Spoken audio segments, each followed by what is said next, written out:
Oke, baik kawan-kawan. Eh, Mohon ya nanti saudari moderator Ahsanul Amala untuk mengadmit ya setiap peserta yang join, karena saya nanti setelah ini akan fokus menyampaikan materi. Siap, Kanda.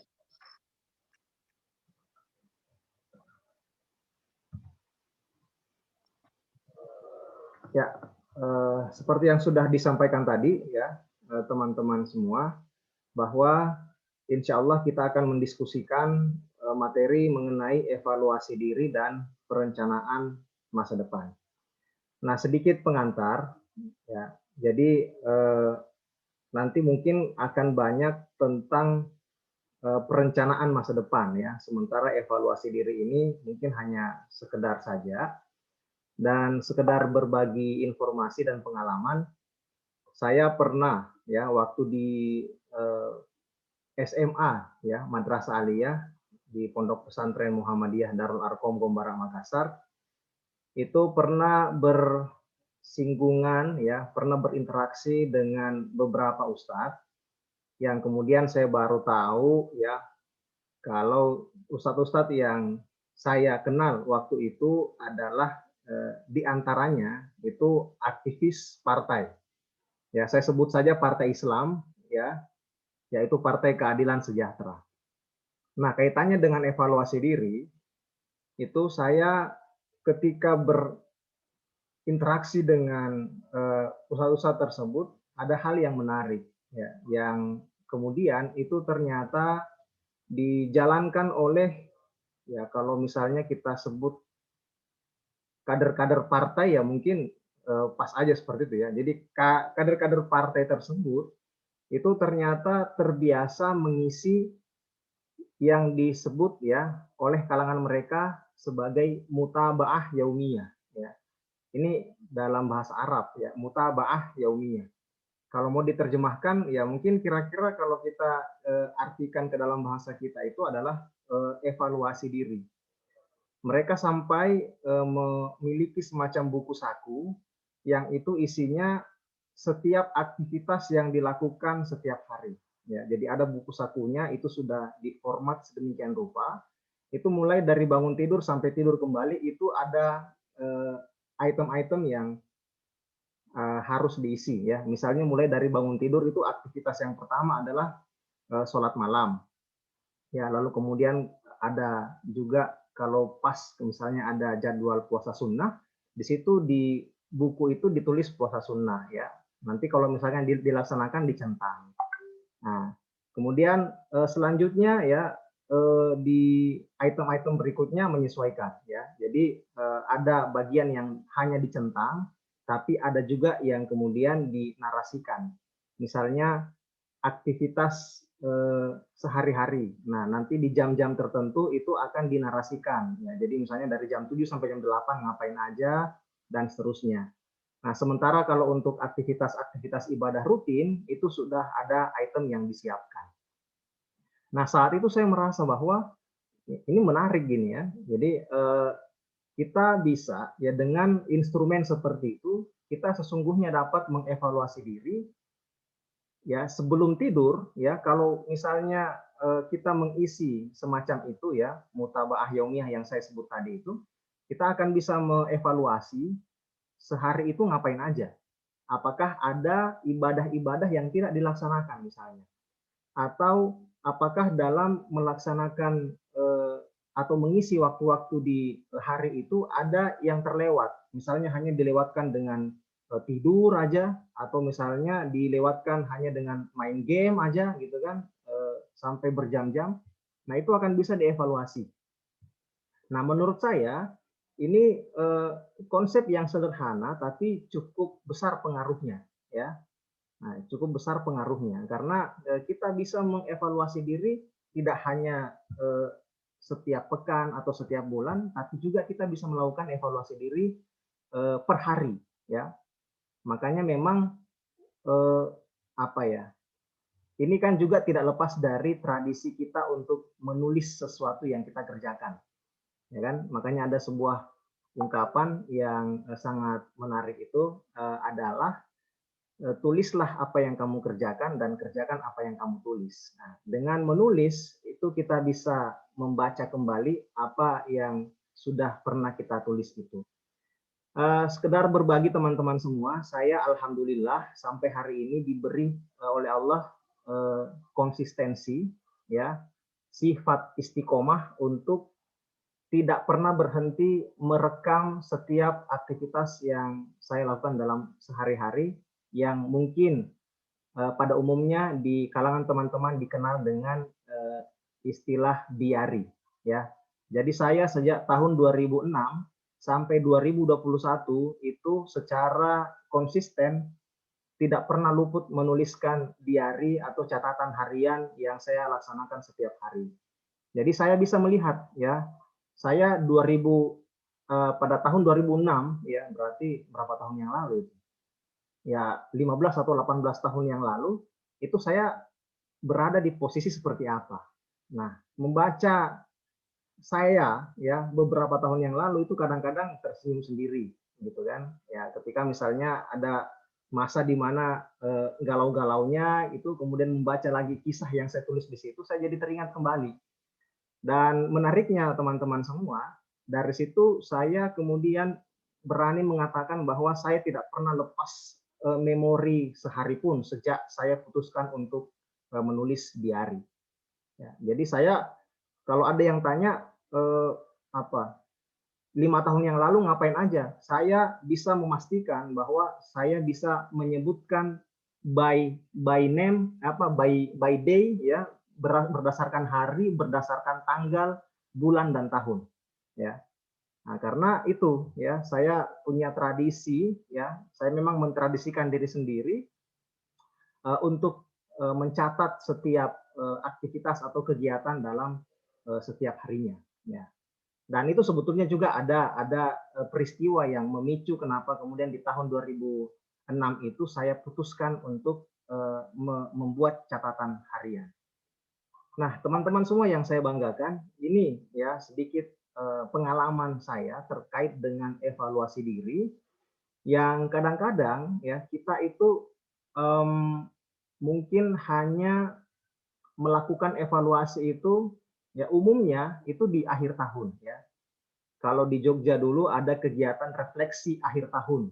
Nah, itu setiap malam tahun baru di Masjid Gede Kauman Yogyakarta itu ada pelaksanaan kegiatan refleksi seperti itu. Nah, jadi ya refleksi itu sekalipun memang diisi dengan pengajian dan ya kalau memang misalnya di antara jamaah ada yang mau merefleksikan hidupnya secara pribadi, ya mungkin bisa saja di situ, ya. Tapi refleksi akhir tahun yang saya maksud itu yang di Yogyakarta itu memang sudah menjadi agenda rutin, ya. Hanya saja memang bersebelahan pas dengan Masjid Gede itu kan ada alun-alun. Nah, di situ setiap kali malam tahun baru pasti juga tidak pernah lepas dari kebiasaan apa membakar petasan itu, ya. Nah, saya mungkin bisa memahami alasan kenapa di Masjid Gede itu setiap malam tahun baru dilaksanakan refleksi, ya dengan harapan mereka-mereka yang merayakan malam pergantian tahun itu dengan membakar petasan dan lain sebagainya itu melihat bahwa ternyata ada kegiatan yang bermanfaat tepat di sebelah pelaksanaan apa ya memeriahkan tahun baru dengan membakar petasan itu, ya. Nah, jadi itu kira-kira kawan-kawan, ya.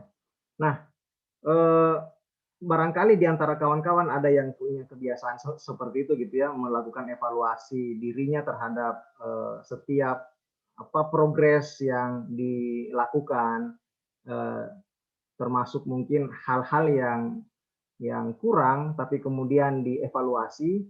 Nah, kalau misalnya baru selama ini hanya bisa setahun sekali, ya kalau bisa dipecah lagi misalnya minimal sebulan sekali. Nah, kalau bisa seminggu sekali, ya, dan kalau mau efektif ya setiap hari. Nah, itu kaitannya dengan evaluasi diri. Jadi secara umum ya kita memonitor diri kita, apa saja yang kita lakukan dalam sehari-hari, lalu kemudian kita membaca kembali ya apa yang kita sudah laksanakan itu. Jika memang ada hal-hal yang perlu kita tingkatkan, ya maka kita tingkatkan.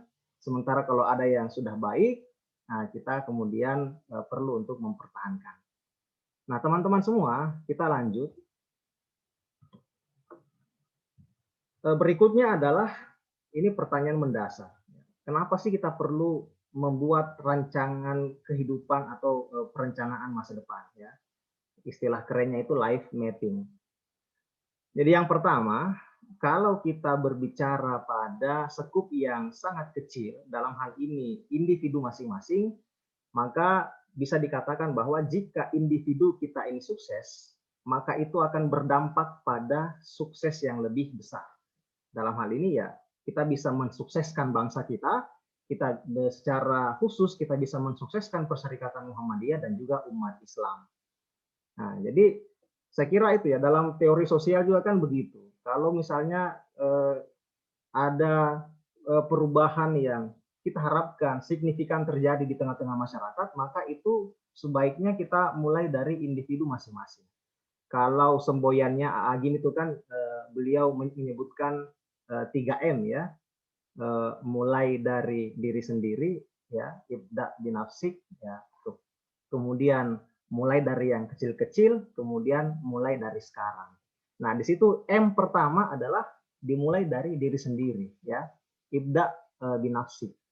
Nah, maka jika kita bisa mewujudkan individu yang sukses, maka ketika individu-individu sukses ini kemudian menyatu ya, lalu kemudian dalam sebuah komunitas besar ya, bahkan mungkin skala yang lebih besar lagi, jika itu semua isinya adalah orang-orang sukses, maka tentu kita bicara konteks yang lebih makro ya, bangsa Indonesia itu juga akan mendapatkan manfaat darinya. Termasuk juga ya Perserikatan Muhammadiyah ya. Kalau kita bicara dalam konteks organisasi atau pergerakan pemuda Muhammadiyah, maka itu tentu akan memberikan efek yang juga positif ya. Termasuk juga umat Islam pada umumnya. Nah, itu ya yang pertama. Nah, kemudian yang kedua kaitannya dengan sukses individu ini, maka ada poin yang kedua dalam slide ini, di situ disebutkan bahwa gagal berencana untuk gagal. Nah, jadi sederhananya kalau kita tidak dapat membuat planning yang baik, yang jelas, yang terukur, maka sesungguhnya kita sedang berencana untuk gagal. Ya, karena kita sendiri tidak tahu mau merencanakan hidup ini seperti apa. Ya, tujuan kita ini mau ngapain gitu. Jadi sementara harusnya kan kita bisa aja melakukan itu. Ya, nah mungkin persoalan yang dihadapi oleh sebagian besar dari kita adalah tidak tahu mau mulai dari mana. Nah, itu saya kira persoalan yang klasik, gitu kan.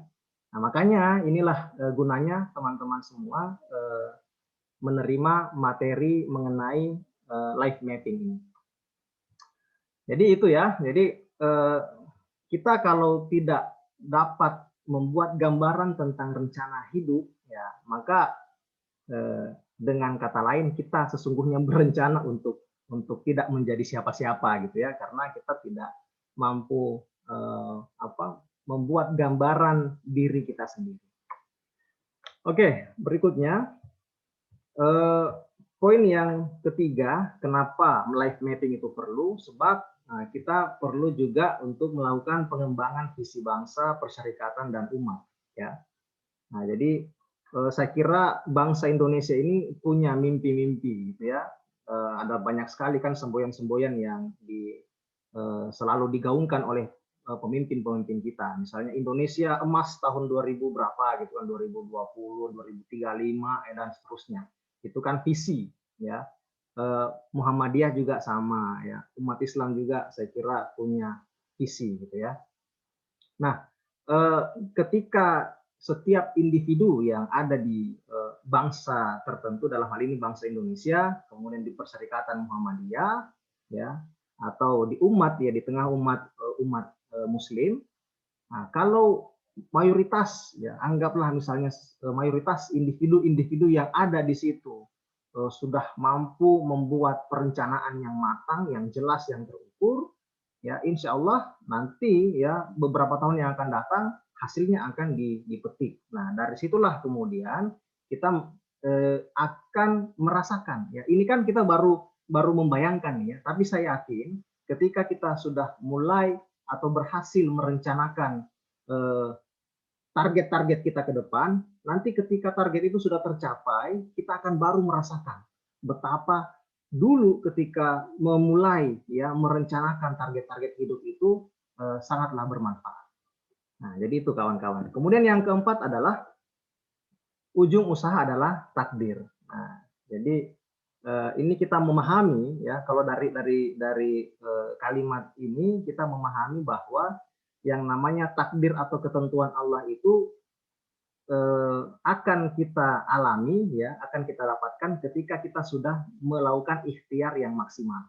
Ya, makanya kalau teman-teman pernah membaca bukunya Ari Ginanjar Agustian, di antara bukunya kan ada emotional question, ada spiritual question, ya, emotional spiritual question (ESQ). Nah, di situ ada apa ilustrasi yang menurut saya sangat menarik ya. Jadi beliau itu menggambarkan jadi antara usaha ya usaha anggaplah satu titik gitu kan. Kemudian kita tarik garis lurus ke titik yang berikutnya. Nah, ketika sudah berusaha maka kita akan mendapatkan takdir ya atau ketentuan dari Allah berdasarkan usaha yang kita lakukan. Nah, tapi tidak hanya berhenti sampai di situ kawan-kawan ya. Jadi ini bukan bukan dua titik yang hanya satu garis, misalnya lahir kemudian meninggal, tidak ya. Tapi setelah titik itu kita tarik lagi garis berikutnya ya. Jadi dari takdir itu kemudian muncul usaha yang berikutnya. Nah, dari usaha itu lalu kemudian ada atau melahirkan takdir yang berikutnya. Begitu terus ya. Jadi kenapa saya kemudian sangat sepakat dengan konsep seperti itu karena itu akan membuang jauh-jauh anggapan ya misalnya kalau ada orang yang beranggapan ketika dia dilahirkan sebagai orang miskin maka nanti sampai mati miskin. Nah, itu yang bagi saya tidak setuju dengan pendapat itu ya.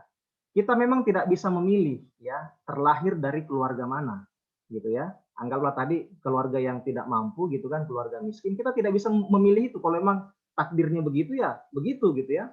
Nah, tapi kan kita punya domain untuk kemudian melakukan usaha atau dalam bahasa agama kita ikhtiar. Nah, kita mengikhtiarkan ya sesuatu itu. Kita setelah berikhtiar kan akan mendapatkan ketentuan yang berbeda dengan waktu kita ditakdirkan di awal. Nah, dari situ kalau kita berusaha lagi secara maksimal, itu akan terus-menerus meningkat ya. Saya yakin seperti itu. Nah, dan ya nanti kalau sudah saatnya Allah Subhanahu wa taala mengatakan hey, waktunya pulang. Nah, sudah pulang kita kan menghadap kehariban Allah Subhanahu wa taala. Nah, cuman kan tugas kita adalah melakukan hal-hal yang terbaik tentunya gitu ya bagi diri kita dan juga bagi orang lain. Nah, itu kawan-kawan semua ya. Urgensi dari perlunya kita membuat life mapping. Berikutnya kawan-kawan. Nah, ketika kita berbicara dalam konteks perencanaan masa depan, ya, nah, di sini kita juga tidak lepas dari diskusi mengenai pencarian peluang. Nah, dalam slide ini saya menampilkan 4 poin. Jadi yang pertama, ya, yang pertama saya ingin ulas dulu yaitu kalau kita bicara peluang, ya, contoh misalnya profesi, ada berapa sih, gitu kan? Nah, saya katakan banyak. Nah, ini ilustrasinya. Ya. Ilustrasi yang memperlihatkan betapa banyak peluang profesi yang bisa digeluti, ya. Jadi ya tentu diawali dari pembacaan terhadap diri masing-masing gitu kan. Nah, kita punya potensi atau kegemaran di mana, lalu kemudian kita menentukan ya, kita mau pilih yang mana. Anggaplah misalnya ada di antara teman-teman yang merasa bahwa saya punya potensi kalau nanti berbicara tentang peluang kerja, saya punya kompetensi sebagai dokter misalnya. Nah, Itu kan salah satu profesi. Dan dokter itu sendiri pun juga kan terbagi-bagi ya. Ada spesialis mata, ada spesialis jantung, spesialis kulit kelamin, kemudian spesialis apa gigi, spesialis apa lagi? Macam-macam gitu ya. Nah, jadi sesungguhnya kalau kita bicara peluang itu ada banyak banget ya. Kalau dalam satu contoh yang saya angkat ini ya, dalam konteks profesi itu ada banyak sekali. Ya, ada banyak sekali dimensi yang terkait dengan itu ya. Nah, ini ilustrasi yang saya kira teman-teman bisa pahami. Oke, berikutnya. Nah, yang kedua ya. Ini yang kedua setelah tadi kita berbicara peluangnya apa sih? Nah, saya katakan ada banyak sekali. Kemudian yang kedua, lokasi untuk berkiprah ya, lokasi untuk menularkan atau meledakkan potensi diri yang kita miliki. Nah, saya katakan di mana aja? Nah, jawaban saya adalah sangat-sangat luas. Oke, teman-teman bisa melihat ilustrasi ini. Oke, saya kira muncul di layar teman-teman masing-masing. Ini adalah peta Indonesia, ya. Kita ada di sini ya. Nah, mana ini? Oke. Kalau kita kan ada di sini kira-kira, ya. Nah, di Kalimantan Tengah ya. Nah, teman-teman semua, kalau ada yang kemudian berpikiran bahwa, aduh saya ini sulit untuk move on dari kampung halaman masing-masing, ya. Sementara mungkin di tempatnya masing-masing itu merasa bahwa sebetulnya juga kehidupan sulit. Nah, kenapa? Ya, kenapa istiqomah memelihara mindset seperti itu? Ya, padahal teman-teman semua, kalau kita bicara peluang untuk mengembangkan diri, ini baru peta Indonesia. Saya perlihatkan bandingannya teman-teman semua. Ya. Nah, ini adalah peta dunia. Dan Indonesia ada di mana? Itu tuh, ya. Itu ada garis apa bulat kecil itu yang menunjukkan ya negara kita Indonesia. Sementara yang tidak saya buletin itu masih luas banget, ya. Masih luas sekali teman-teman semua. Dengan kata lain, ya peluang kita untuk berkiprah itu sangatlah luas, ya. Hanya saja tadi ya jangkar masalah ya yang saya istilahkan mindset yang terlalu terbatas gitu ya, tidak mau misalnya keluar dari kampung halamannya, padahal dia merasa bahwa ya dia sendiri sadar bahwa di situ sulit mengembangkan potensinya, ya mengapa tidak untuk memutuskan hijrah ya dalam tanda petik ya hijrah untuk mencari mana tempat-tempat yang memungkinkan untuk mengembangkan potensi. Saya katakan teman-teman Kalimantan Tengah ini masih banyak sekali ya wilayah yang belum tergarap ya. Jadi ini yang saya kemudian mendorong teman-teman yang ada di daerah-daerah untuk menggali ya, menggali mutiara yang belum muncul di permukaan ya.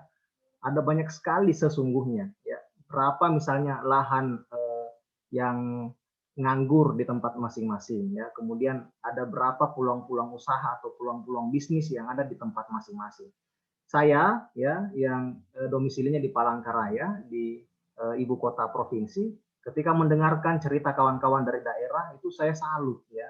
Karena saya tidak belum diberi kesempatan untuk apa istilahnya mencari pengalaman dari kawan-kawan yang ada di daerah-daerah ya karena ternyata setelah mendengarkan cerita-cerita yang saya dapatkan itu luar biasa peluang-peluang kawan-kawan ya misalnya ada yang punya usaha di daerahnya ya lalu kemudian ya ternyata di situ daerah ya tempat kawan kita berusaha itu memang sangat potensial ya sehingga di situ bisa dikembangkan.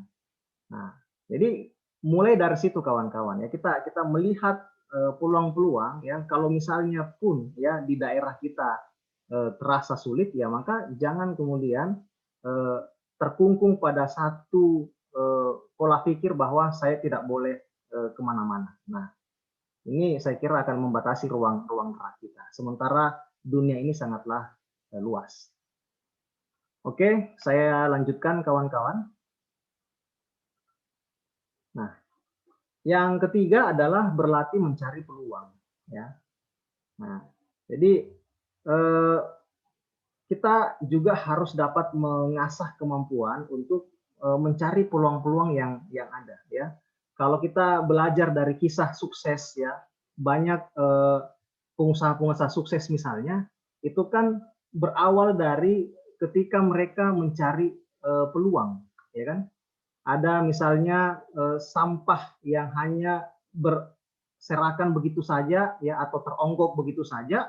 Bagi orang yang jeli dalam melihat peluang, itu akan langsung menjadi peluang usaha. Saya teringat ya waktu masih di Yogyakarta, namanya Mas Ananto. Beliau itu sekretaris eksekutif Majelis Tablik Pimpinan Pusat Muhammadiyah. Itu beliau punya yang namanya bank sampah, ya, namanya bank sampah. Jadi ada sekitar sekian ratus kepala keluarga, sekian ratus rumah yang oleh beliau beserta timnya itu bekerja sama dan ya bilang ke setiap kepala keluarga itu nanti sampah-sampahnya kami yang jemput, ya. Nah, jadi sampah-sampah rumah tangga itu kemudian mereka kumpulkan dan ternyata itu dapat memberdayakan sekian puluh orang, ya, untuk ya perlahan-lahan keluar dari garis kemiskinan. Ya, saya pernah ikut langsung dalam pemaparan materi beliau mengenai program bank sampah yang beliau cetus ya beberapa tahun yang lalu dan sampai sekarang itu kemudian melahirkan banyak skema-skema yang sama. Nah, ini kan contoh ya. Mungkin bagi sebagian kita melihat sampah itu, aduh ini anu aja ini nggak ada gunanya gitu ya. Tapi ternyata oleh orang lain itu dilihat sebagai satu peluang, gitu loh. Saya juga di Palangkaraya ini ya, saya kan senang tuh bercocok tanam ya sekalipun belum begitu ini, baru di ya pekarangan rumah saja. Nah, tapi saya kan ketika bercocok tanam kan perlu tuh cari apa namanya tanah, kemudian cari pupuk, cari segala macam. Saya punya langganan ya di Jalan Mangkurambang itu, ternyata dia cerita bisnisnya itu hanya itu, bisnisnya mengumpulkan sampah ya, itu sudah sampai 400-an rumah yang dia kelola ya. Jadi sampah-sampah itu kemudian beliau kumpulkan, kemudian beliau olah menjadi ya pupuk. Nah, kemarin beliau cerita ya, kemarin beliau cerita pemerintah kota kalau nggak salah, pemerintah Kota Palangkaraya itu kalau beli pupuk, karena ini kan sejalan dengan programnya pemerintah pusat ya untuk menjadikan Kalimantan Tengah ini sebagai food estate ya, food estate. Apa artinya food estate itu? Lupa. Nah, jadi dari situ kemudian ya beliau itu diminta sebagai pemasok pupuknya ya. Nah, jadi beliau sampai cerita hanya mengelola sampah ya. Ini saya dalam tanda petik karena omset yang beliau sebutkan ketika mengatakan itu membuat saya tercengang ya. Jadi beliau cerita dengan mengelola sampah itu dalam 1 bulan omsetnya itu sampai 40 juta gitu ya, sampai 40 juta melalui sampah. Nah, ini saya kira kita semua memiliki peluang yang sama ya untuk mencari peluang-peluang yang bisa mengembangkan potensi diri masing-masing. Oke, berikutnya teman-teman, yang keempat adalah berlatih mencipta peluang ya. Nah, ini saya kira kalau di teman-teman pemuda ini saya yakin ya ada banyak di sini wirausahawan yang mungkin telah sudah melalui proses ini ya, proses mencipta peluang ya.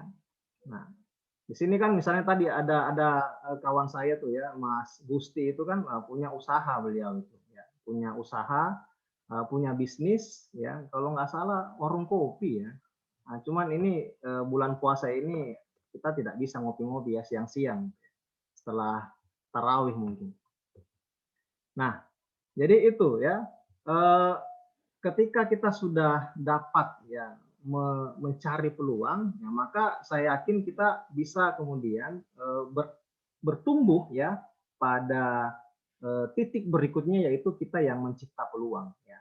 Nah dari sinilah kita nantinya akan dapat memberikan manfaat yang lebih besar, yang lebih luas kepada banyak orang. Ya.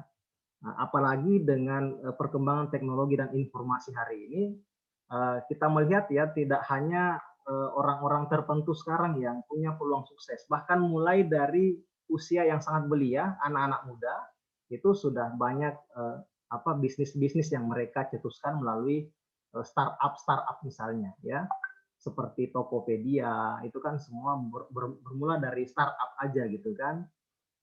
Lalu yang baru-baru ini yang saya juga termasuk salah satu pelanggannya, yaitu Flip ya.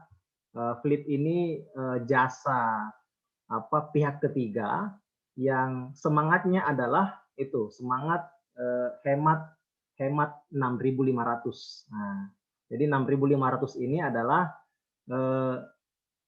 setiap biaya administrasi yang dikenakan bagi seseorang yang melakukan transfer antar bank, ya bukan sesama bank tapi antar bank yang lain, misalnya dari bank BNI ke bank Mandiri misalnya.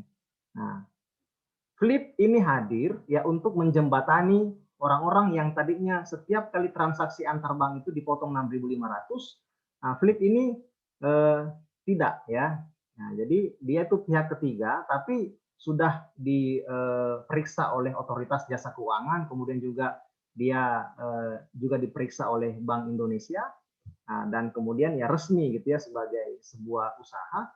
Nah, kemarin ya foundernya ya itu mendapatkan anugerah sebagai orang-orang yang mendapatkan Forbes ya, dia masuk dalam daftar Forbes under 13 ya. Nah, jadi di bawah usia 30 itu sudah bisa membuat usaha yang sangat signifikan ya, sangat sangat besar. Nah, ini saya kira bisa kemudian kita contoh semangat-semangat seperti itu. Nah, jadi ini ya teman-teman semua yang keempat. Kemudian yang berikutnya adalah, nah, jadi setelah kita berbicara pada poin yang sebelumnya ya tentang di mana kita berkiprah, kemudian apa saja peluang-peluang yang bisa kita geluti, lalu mencari dan mencipta peluang, ya. Nah, berikutnya adalah kita berbicara pada hal yang teknis ya, penetapan tujuan, kemudian rencana dan proses pencapaiannya. Nah, jadi secara umum ada 3 garis besar ya yang kita dapat diskusikan pada bahasan ini. Jadi yang pertama adalah menetapkan tujuan dan cita-cita. Nah, itu langkah yang pertama. Jadi kita harus menetapkan dulu tujuan dan cita-cita yang mau kita raih. Nah, kuncinya adalah kita harus fokus ke sasaran. Ya, kita harus fokus ke sasaran. Nah, saya beri ilustrasi. Ya, nah ini ilustrasinya Haddad Alwi. Siapa yang kenal Haddad Alwi di sini? Masih ingat Haddad Alwi?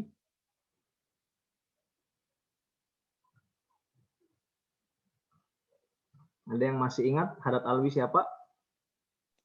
Masih. Ya, pasti ingat lah ya. Penyanyi. Betul, ya, betul sekali. Nah, ini saya ambil contoh dari Haddad Alwi. Nah, dalam konteks karir, ya kan? Dalam konteks karir. Jadi Haddad Alwi ketika diperhadapkan dengan karirnya, nah, ilustrasinya kayak gini ya. Kita bicara karir itu kan, peluang karir kan tuh ada banyak banget. Ya, ini saya ambil contoh. Ya, ada bisa sebagai pengusaha, nah, bisa sebagai seniman, dan bisa sebagai PNS, dan masih banyak lagi. Ya. Nah, ini saya ingin berbicara pada tadi ya penetapan tujuan yang kemudian lebih spesifik lagi, yaitu fokus pada sasaran. Nah, teman-teman bisa lihat di slide masing-masing. Nah, apa yang dipilih oleh Haddad Alwi? Nah, di situ pilihannya bisa teman-teman lihat warnanya beda sendiri. Nah, jadi Haddad Alwi memilih menjadi seorang seniman. Ya, dari sekian banyak peluang-peluang karir, ya beliau putuskan sebagai seorang seniman. Nah, tapi seniman ini pun juga masih umum sifatnya. Ya, seniman ini ternyata masih umum. Nah, saya berikan ilustrasi berikutnya. Ya, seorang seniman itu bisa menggeluti dunia seni lukis, ya, bisa dunia seni patung dan semacamnya. Nah, lalu, ternyata Haddad Alwi memilih apa? Ya, jadi dari seni itu lebih spesifik lagi. Nah, dari sekian banyak jenis seni, beliau kemudian putuskan untuk menjadi seorang seniman yang menggeluti bidang musik. Nah, ternyata teman-teman, kalau kita lihat musik ini juga alirannya macam-macam gitu loh, ya. Ada musik modern, ada musik klasik gitu ya. Kemudian ya nanti juga jenisnya kan ada musik reggae, ada musik rock, macam-macam gitu. Nah, ternyata Haddad Alwi ini ya dari sekian pilihan sebagai seorang musisi itu beliau tidak memilih sebagai musisi yang alirannya klasik tapi alirannya modern. Nah, lalu ketika kita berbicara musik modern, ternyata masih ada juga opsi-opsinya, ya. Nah, dari sekian opsi itu, Haddad Alwi memutuskan, ya. Nah, jadi opsi yang misalnya adalah modern yang pop, ya. Kemudian ada yang solawat, ada juga dangdut, gitu. Nah, ternyata Haddad Alwi ini memilih aliran musik yang modern, tapi tidak memilih pop, tidak memilih dangdut, tapi memilih solawat. Nah, ini kan eh, sangat spesifik gitu ya, mulai dari tadi lingkaran pertama yang karir itu, kemudian makin ke sini makin spesifik karena juga kita menemukan ada banyak opsi-opsi yang bertebaran di hadapan kita. Nah, jadi beliau fokuskan untuk modern tapi yang solawat. Nah, di sini kemudian masih ada gitu ya. Ini belum belum selesai. Kita kemudian bicara pangsa pasar nih ya. Ini kan musik ini kan sesuatu yang dinikmati oleh berbagai macam kalangan gitu ya. Nah, tapi kemudian Haddad Alwi fokus pada ini ya. Jadi, nah, apakah kepada anak-anak atau kepada umum? Nah, ternyata beliau spesifik ya untuk solawat-solawat atau musik-musik yang beliau ciptakan itu diperuntukkan kepada anak-anak. Nah, kemudian ya muncullah beliau sebagai seorang star, seorang bintang yang kalau kita mendengar album-album beliau, ini saya termasuk penikmat lagunya Haddad Alwi ya. Ada album Cinta Rasul 1, Cinta Rasul 2, Cinta Rasul 3, itu pasti langsung teringat dengan Haddad Alwi karena ya dari proses penentuan eh, penentuan tujuannya ini gitu loh. Kita melihat dari proses tersebut, nah kita memang harus ya menentukan dari sekian banyak pilihan kita harus tentukan kemana arah kita untuk mengasah fokus tersebut ya. Nah, karena ya disinilah gunanya fokus terhadap sasaran yang kita canangkan. Nah, nah ini tadi kan ada di chat itu ya, Haddad Alwi, penyanyi solawat tahun 90-an, duet bersama Sulis. Wah, ini mungkin sezaman dengan saya ini ya, tahu betul ini siapa partnernya Haddad Alwi ya, nah, si Sulis itu. Oke, baik kawan-kawan. Nah, jadi ini sambil ini ya, sambil saya lanjutkan. Nah, kira-kira begini ilustrasinya buat kawan-kawan kaitannya dengan menentukan sasaran. Nah, ini saya buat ilustrasi. Jadi tadi kalau kita berbicara pada konteks karir, nah teman-teman bisa membuat ilustrasi semacam ini untuk menentukan fokusnya mau kemana gitu loh ya. Karena kalau misalnya kalau kita bicara karir ini kan sangat umum ya. Ini contoh saja. Kalau kita berbicara karir kan sangat umum.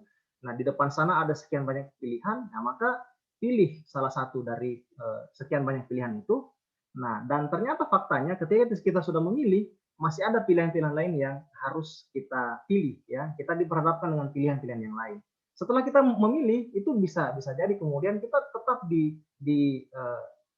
disuguhkan pilihan-pilihan yang lain. Nah, disitulah gunanya kita menentukan ke arah mana yang akan kita tuju.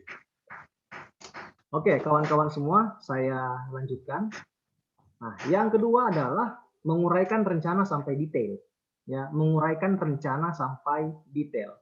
Ada satu pola yang menarik, ya, pola yang menarik untuk kegiatan ini, ya, menguraikan rencana sampai detail, yaitu kita kenal dengan sebutan atau istilah dari akhir ke awal, ya, dari akhir ke awal. Nah, apa maksudnya ini kawan-kawan semua dari akhir ke awal? Ya, saya akan perlihatkan ilustrasinya. Nah, ya, ini contoh, ini contoh ya. Ada contoh target atau cita-cita ya. Di lingkaran yang besar itu, lingkaran merah itu ada target menjadi seorang diplomat atau duta besar. Nah, maka dari akhir ini kan akhirnya capaian yang rencananya mau diraih ya. Lalu kemudian kita pecah ya menjadi target-target yang harus kita tuntaskan. Di antaranya misalnya adalah kalau kita mau menjadi seorang diplomat atau duta besar, ya, maka tentu pendidikan yang kita akan lalui itu juga harus sesuatu yang mendukung ke arah sana. Misalnya, ketika kita sudah mencanangkan ya di masa depan yang akan datang, itu kita mau menjadi dubes, maka paling tidak kalau di perguruan tinggi itu masuk ke jurusan hubungan internasional ya atau HI misalnya. Nah, jadi mulai dicanangkan dari situ gitu ya. Lalu berikutnya apalagi aspek yang perlu dipertajam yaitu pengetahuan.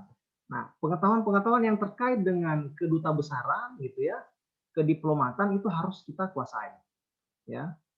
Lalu berikutnya informasi-informasi yang terkait dengan cita-cita yang kita ingin raih itu juga harus diperdalam ya. Nah, setelah itu ada item yang berikutnya yaitu skill atau kemampuan. Ya, kemampuan apa saja yang harus kita miliki, kemampuan apa saja yang harus kita asah untuk dapat menjadi seorang diplomat atau duta besar. Lalu yang berikutnya ada item sarana atau alat. Nah, kita dari sini ya, ini kan contoh saja nih, ada 5 item yang perlu kita miliki ya untuk meraih satu cita-cita tertentu. Ini tentu bisa kita tambah sendiri. Nah, tapi dari sini kan kita harus betul-betul paham bahwa kita harus mampu mengidentifikasi masing-masing item ini ya, mulai dari pendidikan yang harus kita tempuh, kemudian pengetahuan apa saja yang harus dimiliki, informasi apa saja yang harus dikuasai, skill atau keterampilan apa saja yang harus kita miliki, dan sarana atau alat yang menunjang untuk dapat menjadi seorang diplomat atau duta besar. Nah, ini kan contoh saja ya. Maksud saya ingin mengarahkan tadi ya, bahwa kalau kita ingin membuat perencanaan, nah, maka bisa dengan pola dari akhir ke awal. Kita tentukan mau jadi apa kelak, lalu kita pecah ya, kita breakdown sampai item-item yang kemudian perlu kita kuasai, perlu kita miliki untuk menggapai cita-cita tersebut.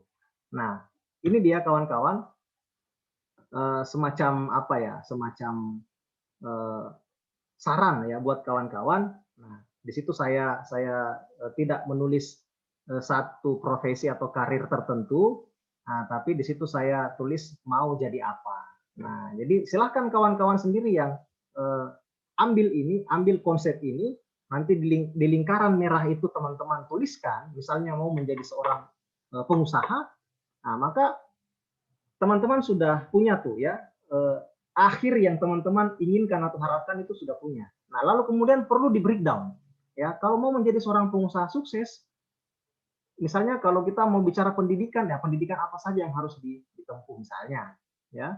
Kemudian pengetahuan apa saja yang harus dikuasai dan seterusnya dan seterusnya. Itu kemudian bisa diganti menjadi apa saja gitu kan.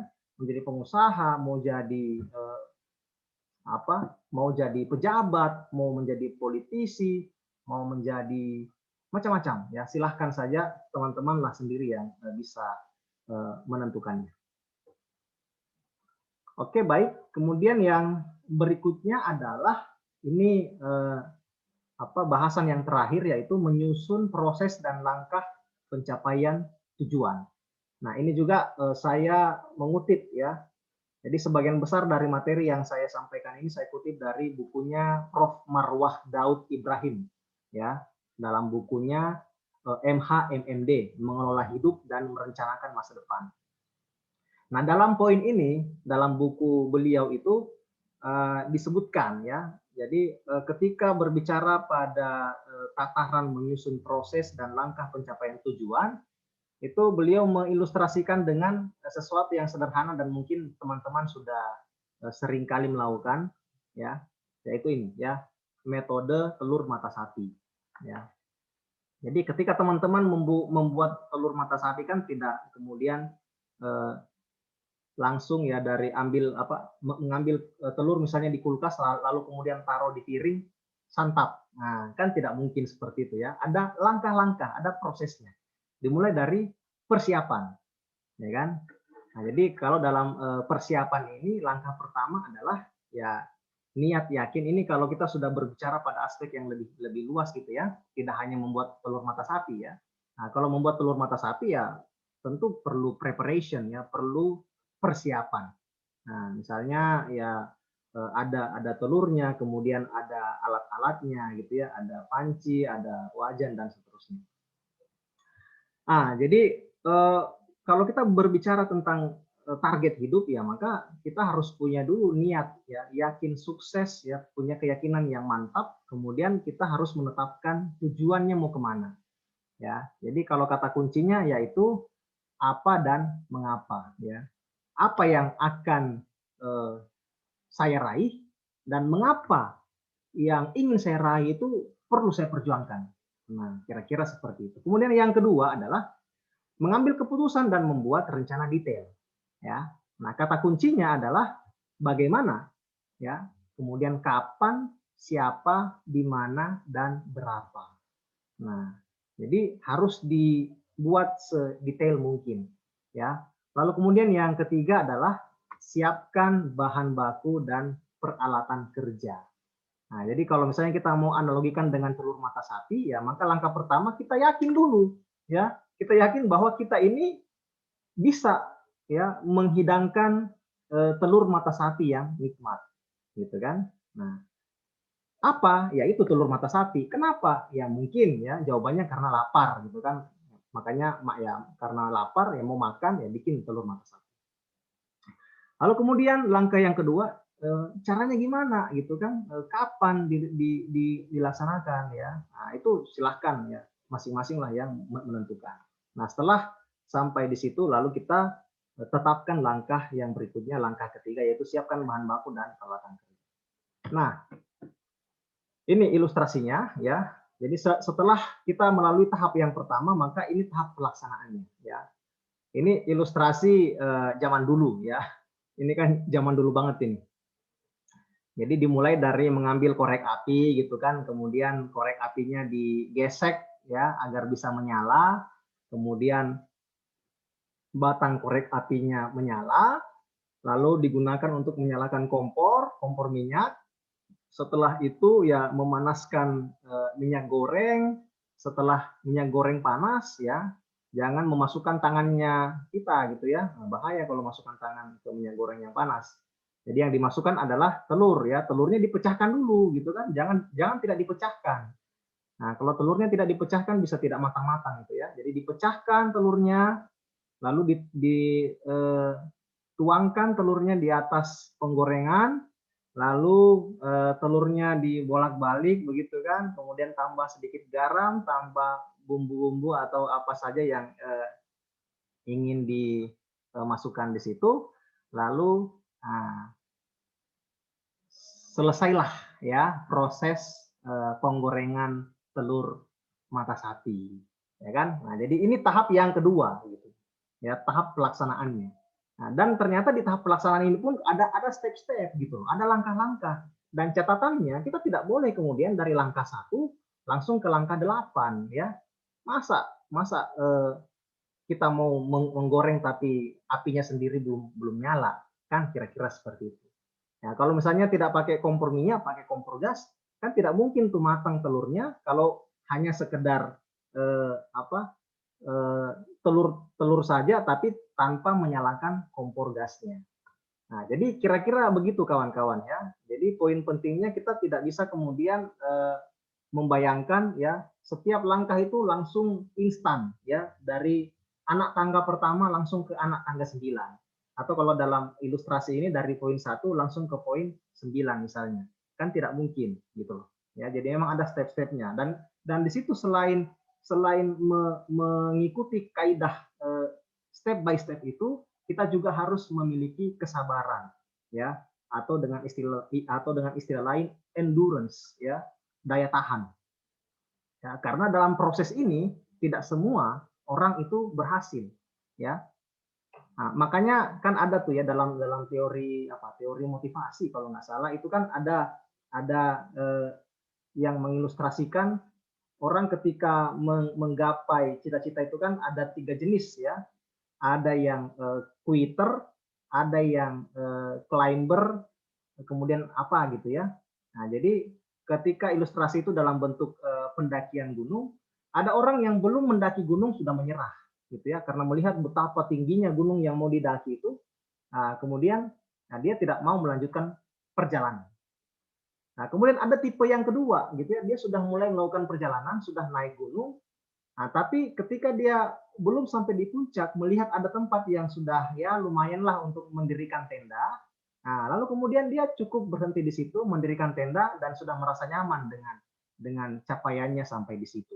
Nah, tetapi ya itu dia belum sampai di puncak. Nah, ada orang tipikal yang ketiga, sekalipun ya dia sudah melihat tuh bahwa dalam proses perjalanan mendaki itu ada tempat yang sudah sangat menarik bagi dirinya, tapi karena tujuannya belum sampai, yaitu sampai di puncak gunung, maka dia terus melanjutkan perjalanannya.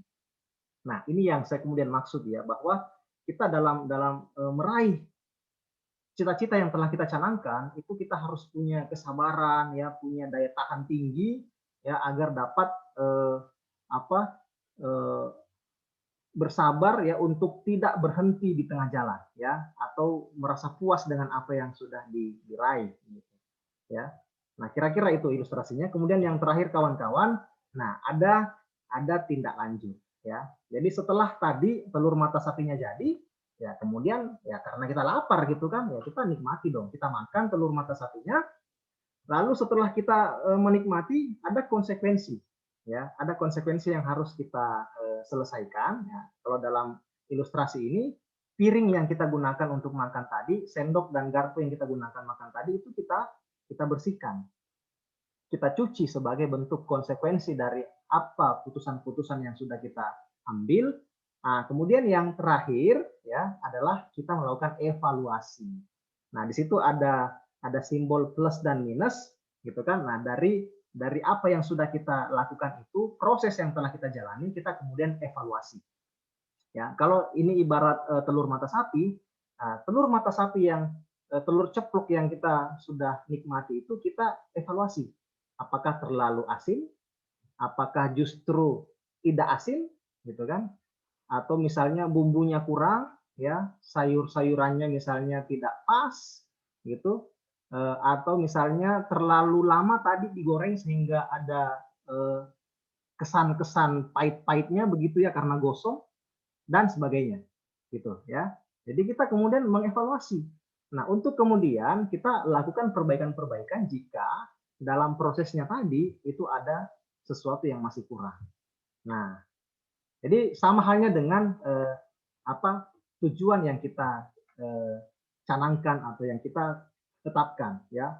Jadi misalnya kita sudah mencanangkan sesuatu, lalu kemudian setelah kita dapatkan, ya kita perlu mengevaluasi ya. Jangan-jangan masih ada bagian-bagian tertentu yang perlu kita perbaiki untuk kemudian ya kita tindak lanjuti, kita follow up. Ya insya Allah kalau makin sering kita tindak lanjuti, ya kita evaluasi, itu juga hal-hal yang sifatnya kekurangan itu makin makin hari dari waktu ke waktu akan berkurang dan mungkin akan hilang sehingga apa yang kita canangkan itu bisa sempurna hasilnya.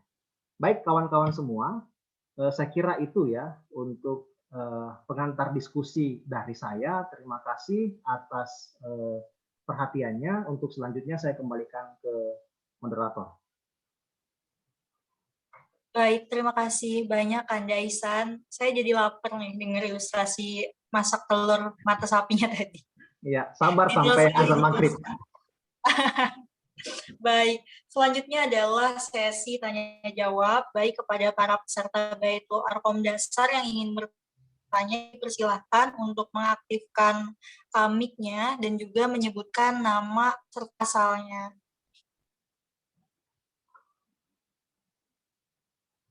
Ada yang ingin bertanya tentang evaluasi dan live mapping?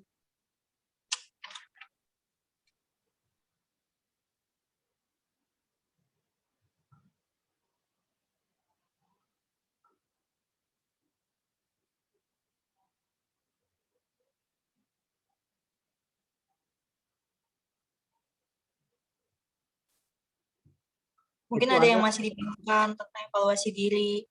Itu moderator ada yang raise hand itu. Gimana ya? Coba cari di cek di partisipan, ada yang raise hand, ada yang mengangkat tangan itu. Ya. Oh ya, Ajis Hashim. Ya, Ajis Hashim dari PDPM Pulang Pisau. Ya. Ya, disilahkan. Oke. Ya, izin bertanya nih Kanda Ihsan. Ya. Seperti biasa di webinar-webinar itu kan kita harus raise hand dulu ya, baru dipersilahkan. Terima kasih atas kesempatan yang diberikan. Saya sangat mengikuti dari awal karena ini juga menjadi apa yang saya rasakan saat ini. Karena juga umur sudah memasuki masa-masa harus memutuskan sesuatu dan posisi juga sedang bujang dan masih studi lanjut dan umur sudah harus memutuskan begitu. Jadi begini Kanda Ihsan, yang saya pahami dan yang saya rasakan sekarang itu ya sebelum-sebelumnya sudah merencanakan bahwa di umur sekian sudah harus begini. Ya kan? Misalnya di umur 25 sudah selesai kuliah pasca sarjana. Tapi dalam hal ini hal-hal lain juga ternyata dalam perjalanan banyak yang terkadang itu merubah alur apa yang sudah kita rencanakan. Ya, entah itu dalam soal keluarga, entah itu juga dalam ekonomi dan lain sebagainya. Dan sampai sekarang saya masih belum menemukan apa yang harus saya putuskan di umur-umur saat ini. Nah, intinya apa yang sudah saya tetapkan pada sebelum-sebelumnya di umur 25 itu sudah selesai, namun sampai saat ini saya belum menyelesaikan apa yang sudah saya rencanakan. Nah, ini gimana tanggapan Kanda Ihsan terkait apa yang sudah kita rencanakan itu tapi tidak kesampaian, dan ada juga indikasi-indikasi yang tertanam dalam diri, apakah sepertinya salah saya ngambil keputusan ini. Nah, itu gimana tanggapan Kanda Ihsan terkait permasalahan hal ini? Terima kasih. Baik, kepada Kanda Ihsan dipersilakan untuk langsung menjawab. Mungkin pertanyaan sudah jelas tadi. Ya. Oke, terima kasih kepada moderator dan juga Mas Aziz ya. Pertanyaan yang sangat super ya menurut saya. Dan ini saya kira menjadi persoalan umum ya di kalangan kita ya, bahwa ketika kita sudah menetapkan sebuah rencana hidup, nah, tapi ternyata ada saja kendala yang ditemukan.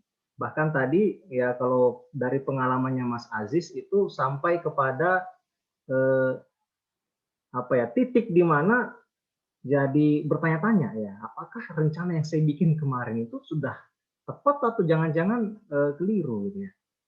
Nah, untuk menjawab apa yang ditanyakan oleh Mas Aziz tadi, jadi saya teringat dengan satu ungkapan yang saya kira mungkin sudah sangat populer juga di kalangan teman-teman. Biasanya itu diungkapkan dalam bahasa Inggris ya, tapi saya lupa redaksinya. Nah, tapi artinya yaitu manusia yang merencanakan, tapi Tuhan juga yang akan menentukan. Nah, jadi man purpose, God dispose. Ya. Jadi manusia yang merencanakan, tapi tetap ya otoritas Allah Subhanahu Wa Taala lah yang paling tinggi, yang menentukan bahwa kita ini ditakdirkan seperti apa. Nah, dari sini kita sesungguhnya ya ada aspek kalau dalam ajaran agama Islam itu kan tidak hanya kemudian meyakini atau memahami bahwa ya kita, karena begini, dalam Islam itu kan ada aliran Jabariyah kalau enggak Qadariyah yang mengatakan atau berpendapat bahwa ya kita ini manusia tidak punya kekuasaan sama sekali.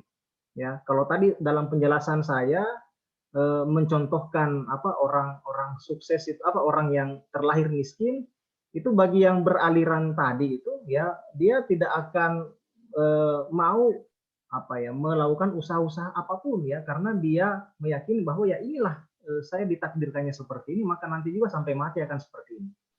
Nah, jadi itu terlalu ekstrim ya pendapat yang seperti itu sehingga saya katakan bahwa itu tidak sejalan dengan spirit Islam ya. Karena dalam Islam itu kita memang yakin bahwa ada ketentuan yang memang sudah ditetapkan oleh Allah di Lauhul Mahfuz ya, tapi kita punya atau ada wilayah yang kita sebut sebagai wilayah ikhtiar. Nah, di ikhtiar inilah bagi saya disinilah kita sebagai manusia punya kendali yang sangat besar ya, yang sangat dominan. Nah, disinilah kemudian dari yang sudah saya jelaskan tadi, proses untuk merencanakan ya target-target hidup yang akan kita raih ya, target-target masa depan yang akan kita raih itu dimulai dari situ ya. Nah, ketika dalam prosesnya ya ada hal-hal yang membuat kita harus kalau boleh dikatakan sampai mengubah rencana, itu bukan berarti kita gagal ya. Karena setiap perencanaan yang kita telah buat itu memang seharusnya kita siapkan perencanaan yang lain ya. Kalau dalam istilah yang sudah teman-teman paham itu kan ada plan A, ada plan B. Ya, ada plan 1, ada plan 2. Nah, karena tadi ya dalam proses kita meraih perencanaan itu, nah kita juga tetap memegang keyakinan bahwa ya Allah lah yang memutuskan segala sesuatunya. Kita yang kita miliki adalah berusaha semaksimal mungkin.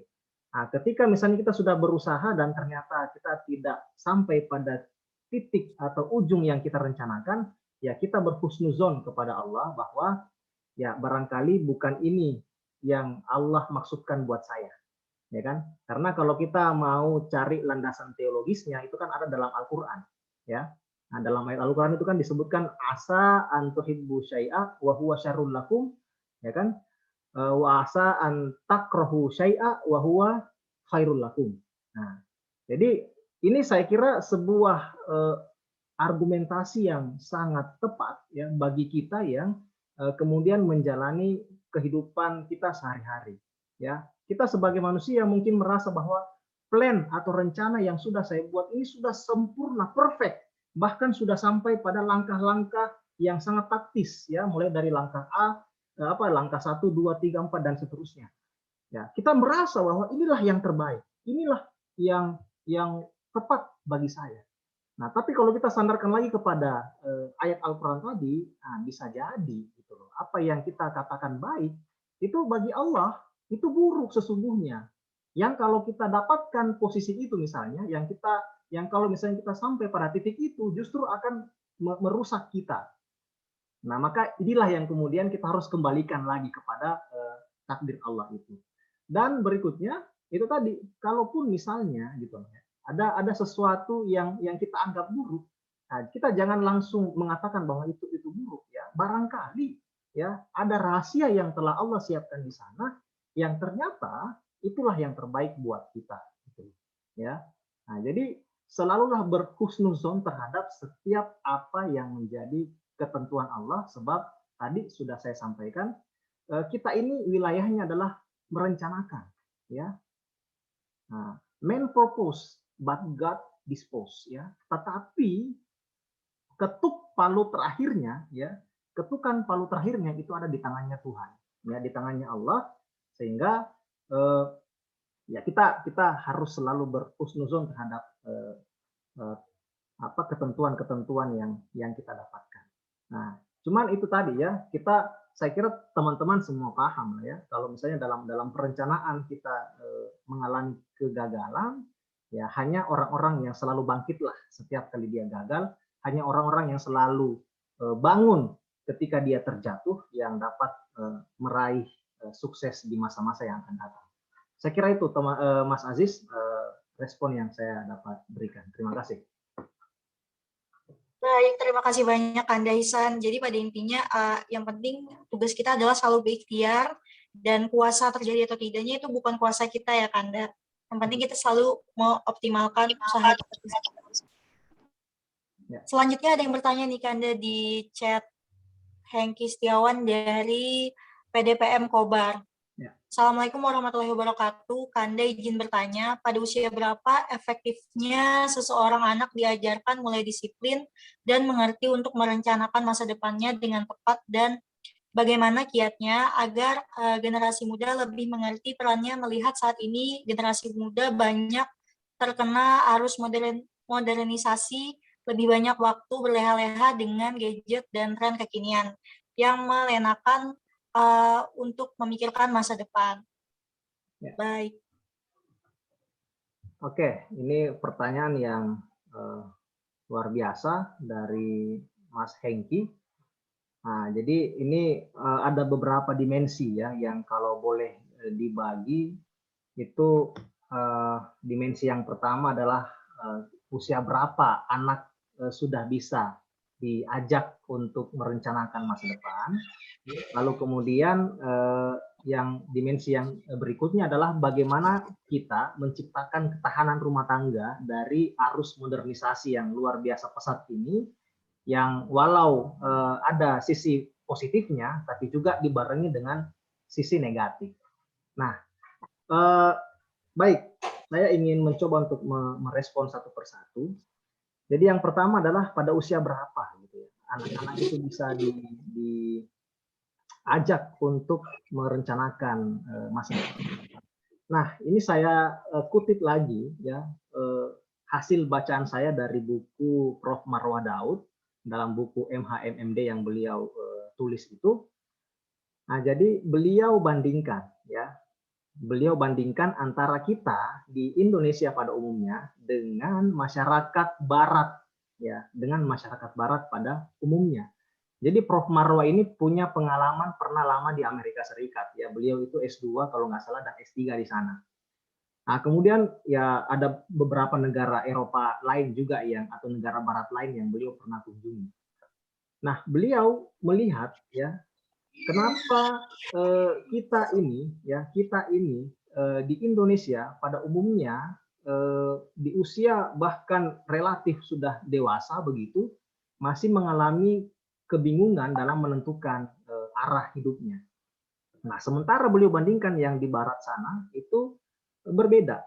Nah, ternyata ada kata kunci yang beliau dapatkan ya sebagai sesuatu yang positif untuk kita contoh ya, karena di barat itu juga isinya tidak semua buruk atau jelek ya, ada juga yang baik.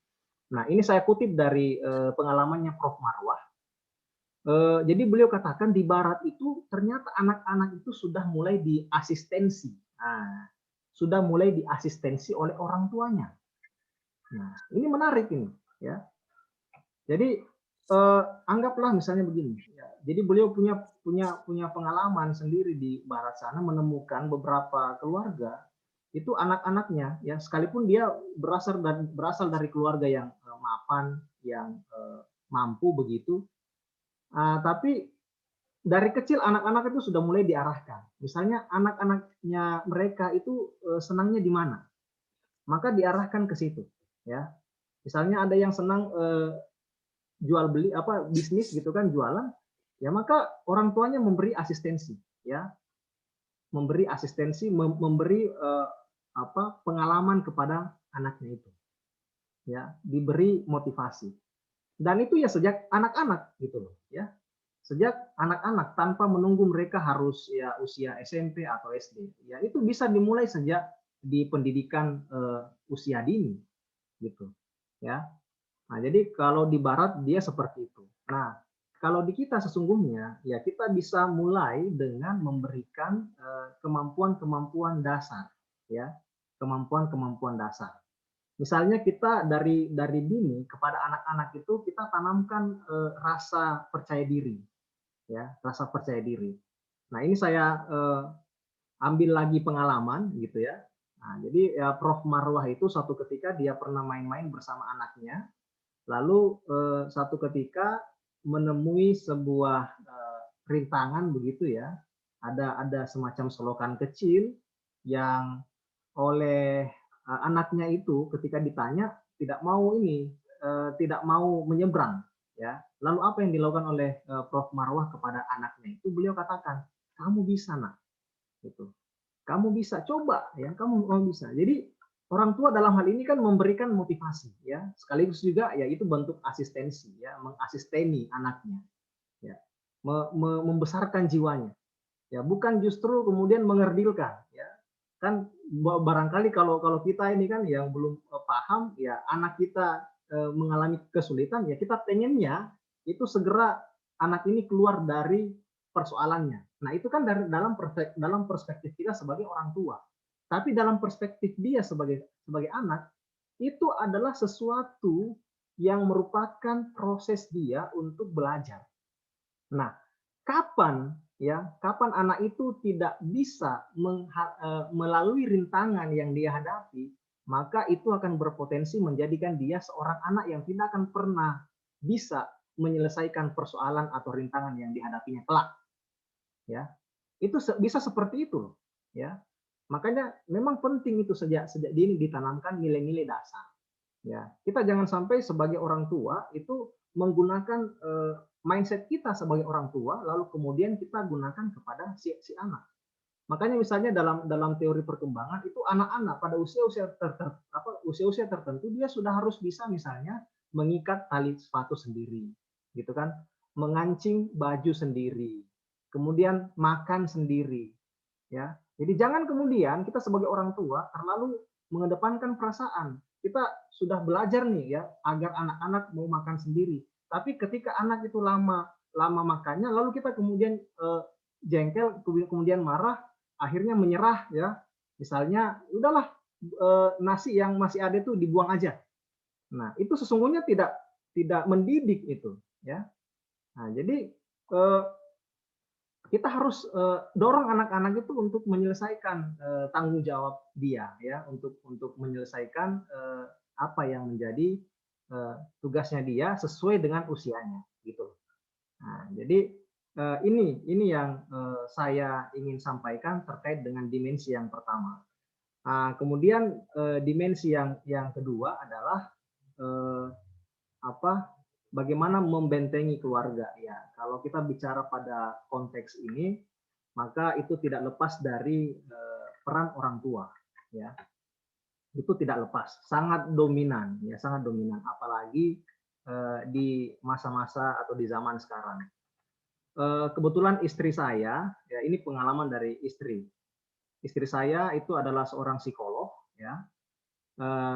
Selain dosen di UMPR juga praktek di klinik tumbuh kembang anak. Nah, jadi ini saya ingin bicara pada aspek dari pola asuh orang tua. Gitu. Saya ambil contoh ya, beberapa persoalan perkembangan atau tumbuh kembang anak yang ditangani oleh istri saya di klinik tersebut itu sebagian besarnya masalah speech delay, ya. Jadi lambat berbicara. Harusnya usia segini sudah bisa ngomong gitu kan, tapi sampai di usia segitu itu belum bisa juga ngomong. Nah, jadi ternyata masalahnya adalah orang tua, ya, pola asuh orang tua yang apa ya, sangat membebaskan ya anak-anaknya untuk menggunakan gadget atau handphone gitu ya. Kemudian masalah lain adalah orang tuanya itu belum tega untuk melepaskan anaknya itu ya dari minum menggunakan dot ya, dodot. Jadi dot itu kan tidak boleh lama-lama gitu ya, hanya pada usia-usia tertentu saja. Nah, lalu setelah itu kemudian diajari untuk menggunakan gelas atau botol. Nah, tapi orang tuanya mungkin karena tadi ya bisa karena faktor tidak tega kepada anaknya, kemudian ada juga yang karena merasa terlalu sibuk ya sehingga tugas-tugas dia sebagai orang tua untuk memenuhi hak-hak anaknya itu tidak dilakukan, maka ambil jalan pintas ya, kasih handphone, selesai. Ya memang efeknya luar biasa. Handphone itu ketika dikasih ke anak-anak langsung diam. Ya, langsung diam itu. Dari yang tadinya rewel atau tantrum, kasih handphone, tenang dia. Apalagi diberi tontonan semacam YouTube dan sebagainya, langsung tenang. Nah, tapi sesungguhnya kita ya, sesungguhnya memberikan racun kepada anak kita. Kalau seperti itu ya. Nah, karena kita ini orang tuanya gitu kan. Kita anak-anak itu adalah amanah ya. Nah, barangkali di luar sana ada yang memahaminya ya anak ini ya bukan amanah sehingga ya mau diberlakukan seperti apa saja ya terserah dia. Nah, itu tentu keliru. Nah, kita sebagai insya Allah sebagai orang-orang yang paham akan itu, tahu akan hal itu ya, kita harus betul-betul mulai dari lingkungan keluarga ya. Karena itu adalah merupakan benteng ya, benteng yang kokoh untuk membekali anak-anak sebab ya nanti dia akan ya terus berkembang, dia punya lingkungan di luar sana yang bisa jadi tidak terbatas. Nah, kalau kita sudah membentengi mereka dengan bekal yang cukup ya, dengan fondasi yang kokoh, insya Allah anak-anak itu dimanapun nanti dia berkiprah, dimanapun dia berinteraksi dan semacamnya itu tetap dapat menjaga identitas dan nilai-nilai yang sudah ditanamkan oleh orang tuanya. Yang menjadi masalahnya adalah kalau dari orang tua sendiri ya, yang kemudian tidak memberikan bekal yang cukup kepada anak-anaknya untuk menghadapi hari-hari yang akan datang. Mungkin itu ya teman-teman, saya yakin ya jawaban yang saya berikan ini belum memuaskan ya, sehingga saya harap teman-teman tidak berhenti belajar untuk terus menambah wawasan dan pengetahuannya. Oke, baik, saya kembalikan kepada moderator. Baik, terima kasih Kak Daisan. Selanjutnya ada pertanyaan dari Saiful Khairi dari PDPM Barut. Assalamualaikum, Kanda ingin bertanya, adakah ukuran kalau orang tersebut dikatakan sukses? Apakah sukses itu ukurannya adalah yang dirasakan kita sendiri atau kesuksesan yang dirasakan, yang dilihat oleh orang lain? Dan apakah ada kesamaan antara kesuksesan dengan kepuasan yang kita rasakan? Silahkan, Kanda. Baik, terima kasih ya, pertanyaan yang sangat super ya. Ini sudah mirip-mirip Mario Teguh ini pertanyaannya ini ya. Oke. Jadi apakah ada ukuran sukses gitu ya? Terus apakah sukses itu ya kalau kita merasa diri kita ini sudah sukses ya udah itulah sukses bagi kita. Baik, ini pertanyaannya bagi saya luar biasa ya. Jadi ini pendapat saya pribadi ya mengenai sukses itu. Jadi kalau sukses yang saya pahami ya itu tidak lepas dari keyakinan kita sebagai seorang muslim ya, bahwa sukses yang kita harapkan ini akan tidak hanya sukses di dunia, tapi yang paling utama adalah sukses akhirat gitu ya. Jadi di akhirat itu ya, kalau yang dalam ayat Al-Quran itu kan jelas disebutkan ya,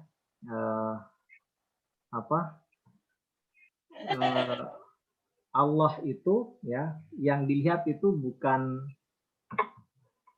dalam hadis ya, dalam hadis ya, yang dilihat itu bukanlah rupa, bukanlah innallaha la yanzuru ila ajsamikum wa ila suwarikum walakin yanzur ila qulubikum. Nah, jadi itu hadis Nabi bahwa Allah itu tidak melihat apa yang ada pada fisik kalian, apa yang ada pada apa yang kalian pakai dan segala macam, tapi yang dilihat adalah di hati ya. Ini saya kira sebuah rumusan yang ya umum ya. Nah, tapi begini, kita kalau bicara konteks dunia ya, Islam juga kan tidak melarang kita untuk memberikan manfaat yang seluas-luasnya dengan menggunakan berbagai macam fasilitas yang kita miliki ya, bukan melarang, malah justru memerintahkan gitu. Misalnya gini, saya bicara pada, anggaplah ya misalnya ada di antara kita yang alergi terhadap materi ya kan. Jadi mengatakan bahwa udahlah ya, ini materi ini tidak usah kita terlalu kejar gitu kan. Nah, ini mungkin bagi saya perlu kita apa istilahnya? Kita perlu dudukkan dengan baik dulu ya.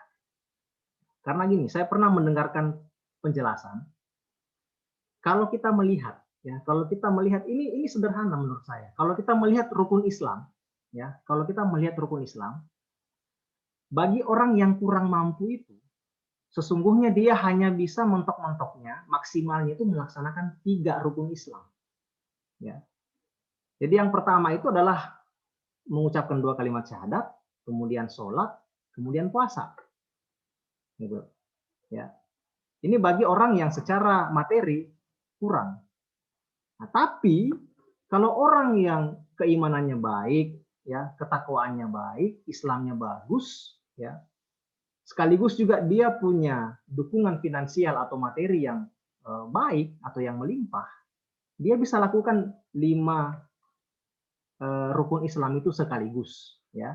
Jadi tidak hanya syahadat, tidak hanya sholat, tidak hanya puasa, tapi juga dia bisa menjadi seorang muzaki, gitu kan, yang melaksanakan zakat, menunaikan zakat, dan yang terakhir dia juga bisa melaksanakan ibadah haji. Nah, ini sederhana aja dulu ya. Karena itu tadi ya, kalau kita bicara ukuran sukses ya kan bisa jadi gitu, ada di antara kita yang memahaminya kayak gitu ya, bahwa ya itu anu aja itu dunia aja itu. Iya gitu kan. Memang dunia, kita ini hidupnya di dunia gitu loh. Nah, tapi kan kita juga perlu mengingat ada firman Allah yang berbunyi, A'udzubillahi minasyaitonirrajim. Wabtaghi fima ataqallah darul akhirah wala tansa nasibaka minad dunya. Ya kan? Ayat itu kan memerintahkan kita untuk ya kita diminta untuk membekali diri kita untuk kehidupan yang akan datang ya di akhirat nanti. Ya, tapi kemudian di lanjutan ayatnya disebutkan wala tansa nasibaka minad dunya. Ya, tapi jangan juga melupakan ada bagian Anda di dunia gitu. Nah, kita di dunia ini ya tugas kita tadi sudah kita ulang-ulang bahwa kita ini memaksimalkan ikhtiar, ya kan? Kalau bisa menjadi orang muslim, ya seorang muslim yang baik, ya ibadahnya rajin, lalu menjadi seorang yang kaya raya juga, itu akan luar biasa efeknya.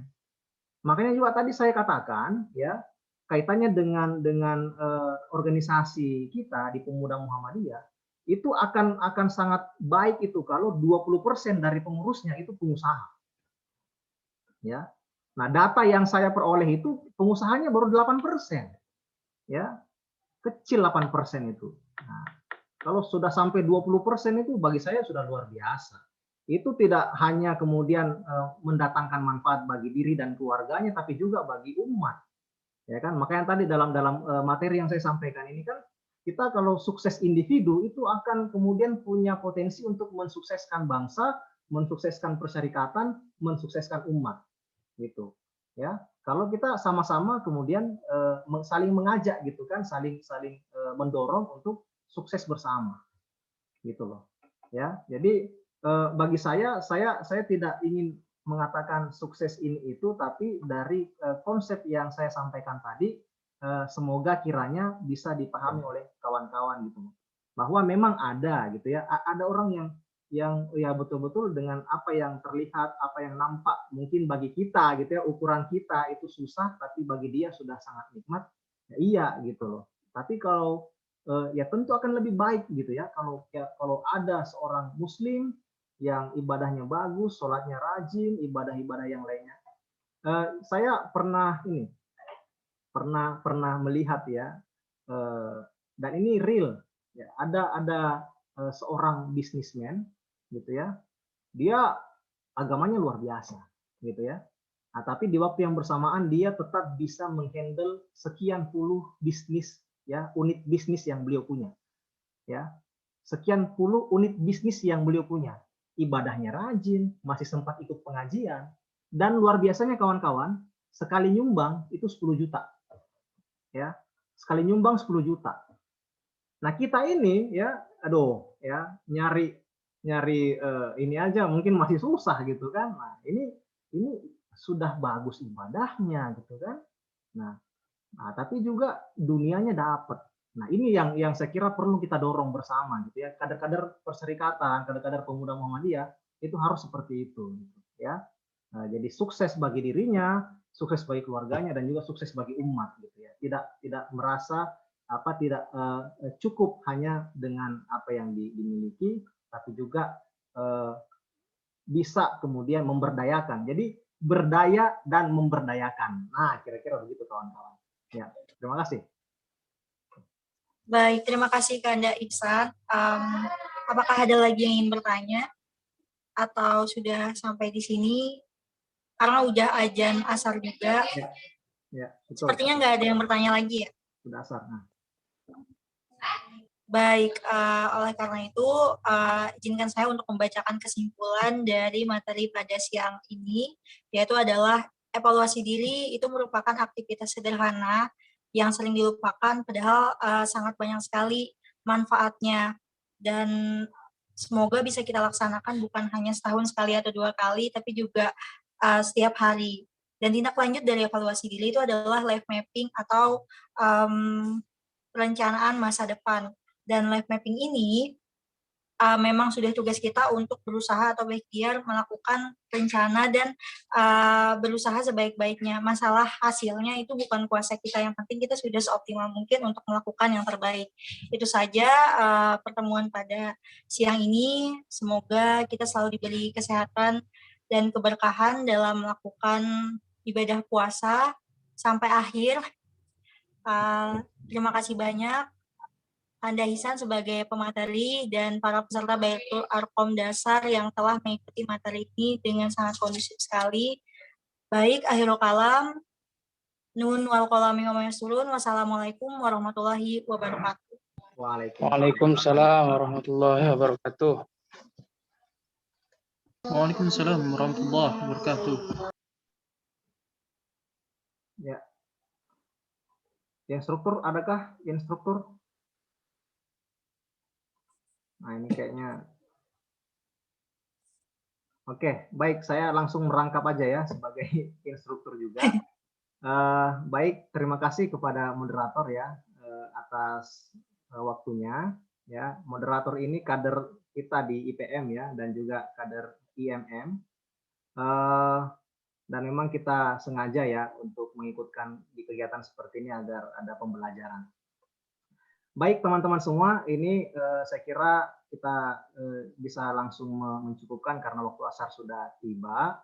Dan untuk selanjutnya nanti setiap informasi yang terkait dengan Baitul Arqom ini akan kita share melalui WA Group dan juga Google Classroom. Di Google Classroom itu sudah ada tugas-tugas yang menanti ya, jadi silahkan teman-teman bagi yang belum join di Google Classroom untuk join. Insya Allah kita ketemu lagi besok ya untuk materi yang ketiga dan keempat. Mungkin itu dulu dari kami selaku instruktur. Terima kasih atas atensi dan partisipasinya. Mari kita tutup dengan sama-sama melafalkan doa kafaratul majelis. Subhanakallahumma wa bihamdika asyhadu an la ilaha illa anta astaghfiruka wa atubu ilaik. Kita syukuri dengan hamdalah. Alhamdulillahirabbil alamin. Alhamdulillahirabbil alamin. Lebih dan kurangnya mohon dimaafkan. Wassalamualaikum warahmatullahi wabarakatuh. Waalaikumsalam warahmatullahi wabarakatuh. Baik teman-teman, saya lanjutkan. Bisa connect.